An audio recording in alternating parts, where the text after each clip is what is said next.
Hi everyone, Blue here, and today I'd like to talk about Mystic Messenger and how horribly written 7's route is. Controversial opinions aside, I'm really bad at pronouncing Korean names. Just thought I'd throw that out there. And this video doesn't have a script, because who needs scripts? In all honesty, it was because I knew if I wrote a script for it, I'd end up rewriting a lot of things to try and side with 7 fans, but I thought of the idea and I was like, I don't really want to side with 7 fans. I want to express that I don't like 7's route, not his character. I just don't like his route. The true ending is really badly written.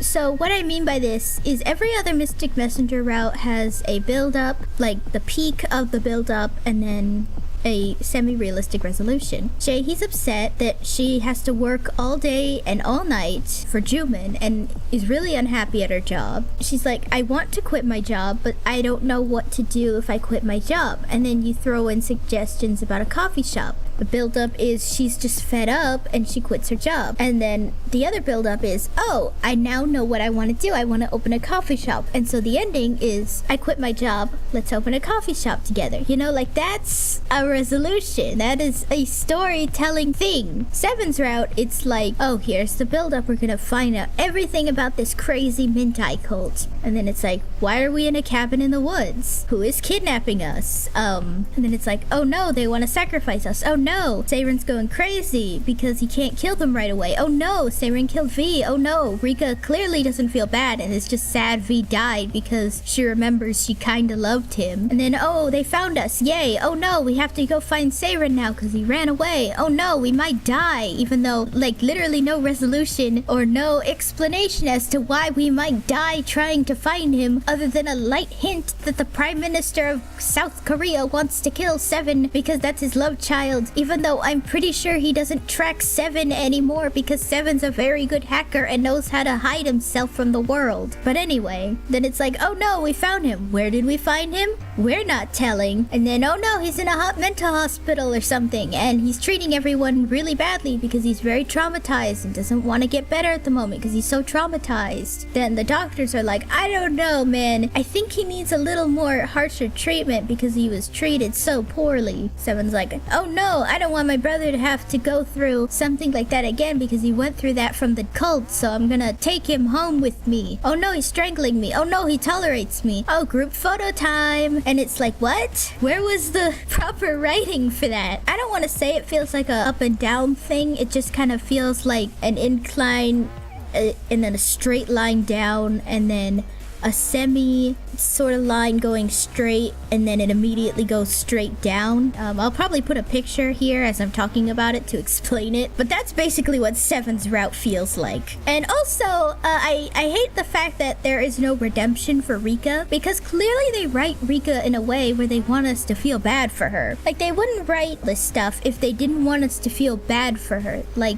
they want us to feel sorry. And then she doesn't end up getting any retribution whatsoever. No apology, no admission of guilt, nothing. She just ends up a mindless husk, and the only sign of redemption is when she looks up to the sky at V's funeral and is just like, oh, you're still here in my heart. It's like, yeah, but what about everyone else you fucking were a bitch to? You were a bitch to Yosung and made him think you were dead.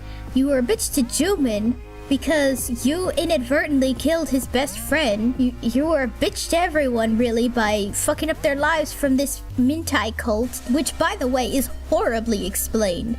I don't know if it's because I didn't understand it, but no matter what I read about that Mintai cult she made, I can't understand the motives. Do they want to cause an apocalypse? Do they want to hurt people to bring about peace? Like, what is the goal? It's, I hate it. And then, you know, let's also not forget that she was mentally and physically abusive to V. Yeah, you could blame V for not getting her the help she needs, but she did mentally manipulate him into being like, oh, but if I get help, nothing's going to work. It's not gonna happen. You have to stay here with me because you're the only reason I'm feeling better. You know, like, that's emotional manipulation there, and V fell for it. Yeah, I know V's route makes him seem like he's morally gray, but you know, V's route is an afterthought and not the same route as the true ending for Mystic Messenger, so his characterization is going to be different because this is an alternate side of the story that we don't really like get the full context for how alternate it could be. Also, I haven't fully played V's route. I watched someone, but I just hate Rika so much. I didn't want to tolerate reading about her so much. And then Saeran got a route recently, and I just don't think that a romantic route fits him. I know people feel bad for him and want to hug him and give him a burrito or something, but like, it doesn't fit who his character is. He clearly doesn't want to be romantically involved with anyone in his route, so yeah. And I don't like the fact that they call him Ray, because that just shows that they had to basically rewrite his entire character just to make a route for the fans. And I guess that can't be a bad thing, but at the same time, Saeran was a very interesting and complex character, and it kind of feels like they dumbed him down to widow broken boy, and that sucks, you know. And it just feels like the true route and these new alternate routes aren't as good as the other original routes in Mystic Messenger, and I just kind of wish they wrote it better. And you know what pisses me off more is the fact that Rika is literally written out of the story like halfway through the epilogue of Mystic Messenger. Like, Zen and Yosung are like, okay, Rika's kind of mentally dead inside, we don't know how to snap her out of it, what do we do? Zen's like, I know, let's send her to Alaska, they'll know what to do. Send her to a country speaking a language she probably doesn't understand, will solve everything. And it's like, what? Why are you sending her to Alaska? What is that going to solve? Why don't you just like show her pictures of V and then try and speak with her or something? You know, like, I know they say she doesn't talk anymore and just looks at pictures of V or looks at the sky and smiles, but like, come on, there was obviously a way to push Rika back to reality. But no, they had to send her to Alaska because they didn't know how to write for her. And you know, that whole thing about Seven's father being like the prime minister of South Korea literally goes nowhere, other than in the true ending for Mystic Messenger, Seven's like, oh, we might die while finding Saeran, just so you know. Only for literally the epilogue to be like, hey, we found him, we're fine. It's like, what?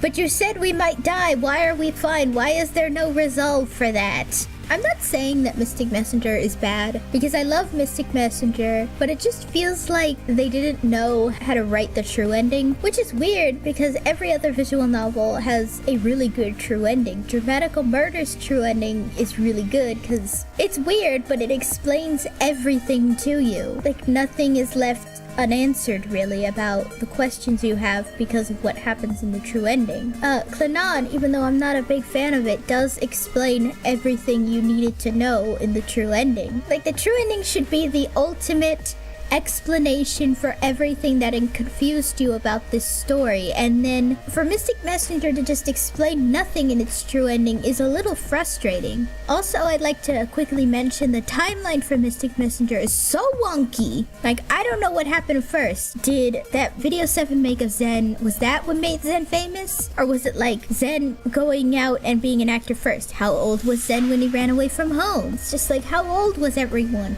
How long ago was this? And that's never explained, and Mystic Messenger is such a funky timeline, I swear. So yeah, so I hope you enjoyed this video. I know it's a very podcasty-like video, but I kind of wanted to just experiment a little with this video, try writing what I feel about Mystic Messenger without a script. And yeah, so if you want to see something like this again with another series, let me know in the comments, and I will see if I can do such a thing.